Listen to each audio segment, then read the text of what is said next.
case file, Holy Communion. All right, today we're cracking open a case file, and it's a big one. It's on Holy Communion. We're going to trace the evidence, follow the clues, and see how an act of pure remembrance might have become a tool for ritual and regulation. You know the scene, right? For so many of us, this is communion. That quiet, solemn moment, a small wafer, a tiny cup of juice. It's orderly, it's familiar. It's a cornerstone of how church is done today. But here's the big question, the one at the heart of our investigation. Is this how it all started? Is this what Jesus' first followers were actually doing? Well, the evidence trail seems to be pointing to a pretty clear no. So, let's do this. Let's treat this like a cold case. Open the file and start examining the exhibits to find out what happened to the table. First up, Exhibit A, the origin story. Look, to understand what communion became, we first have to get a clear picture of what it was. And here's the first clue. It wasn't some brand new ceremony. This is absolutely crucial to the case. Jesus didn't just invent a new ritual out of thin air. He took an existing meal they all knew intimately, the Passover, and he redefined it, giving its familiar elements a profound new meaning. So think redefinition, not invention. I just think about what that Passover meal was like. It was a family affair, It was eaten in people's homes, not some formal temple. It was led by the father of the family, not a priest. The whole point was relational, remembering deliverance together, as a community. This really drives the point home. When you look at the Last Supper, think about what's missing. There's no altar, it's just a dinner table. There's no special clergy hierarchy, it's a teacher and his friends. And there are no scripted prayers. The whole atmosphere was personal, it was relational.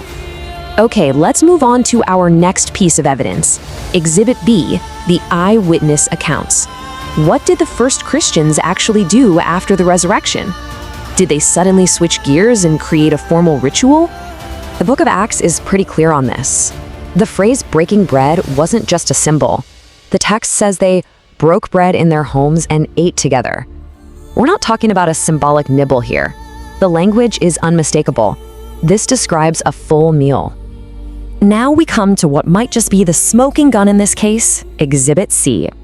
It comes from a letter the Apostle Paul wrote to a church in Corinth, where, let's just say, their gatherings had gone way off the rails. Paul is not holding back. He rebukes them, saying that when they come together, some people are gorging themselves while others are going hungry. And get this, some are even getting drunk.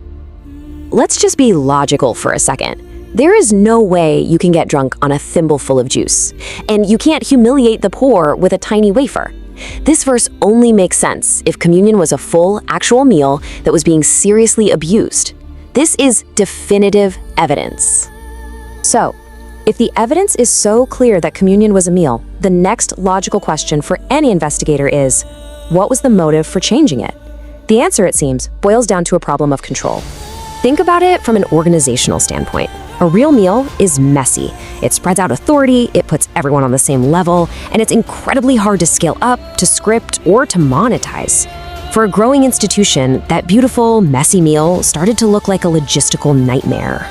So how exactly did this change happen? The evidence trail shows a slow but deliberate shift. It was a move away from a relational gathering and toward a regulated ceremony. And over the centuries, that transformation became total. The dinner table, it became an altar. The meal itself, it became symbols.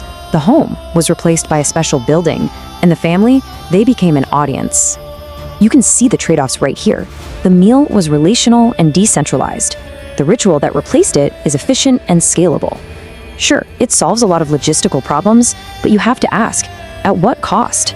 Something fundamental was lost in the name of administrative necessity. This brings us to the verdict of our investigation. How does this historical shift actually show up today?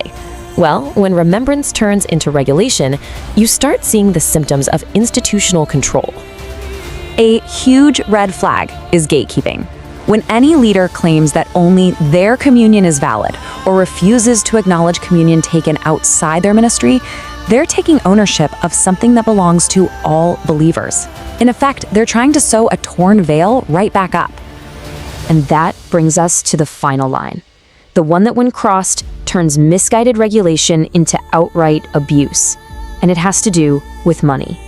The evidence here is unmistakable. Attaching any financial component to communion is a dangerous corruption. Requiring a payment for it is abuse. Suggesting a donation is manipulation. And even creating an expectation of giving is coercion. There is simply no biblical precedent for monetizing this act of remembrance. So, to summarize the findings of this case, the evidence is clear. Originally, communion was a shared meal of community and remembrance, and somewhere along the line, that meal was removed. And what filled the vacuum that the meal left behind? The need for institutional control. Efficiency, scalability, and centralized authority. That's what created the silent, regulated ritual that so many of us know today. This leaves us with one last question, and it's not about history, it's for right now. In your own experience, is the table a place of relational remembrance, or is it a place of silent regulation? Case closed. If the cross put it to death, we tag it, tow it, and refuse to resurrect it. Share it if it helped you. Subscribe if someone else needs it. We sow truth the way Jesus taught, not the way man demands.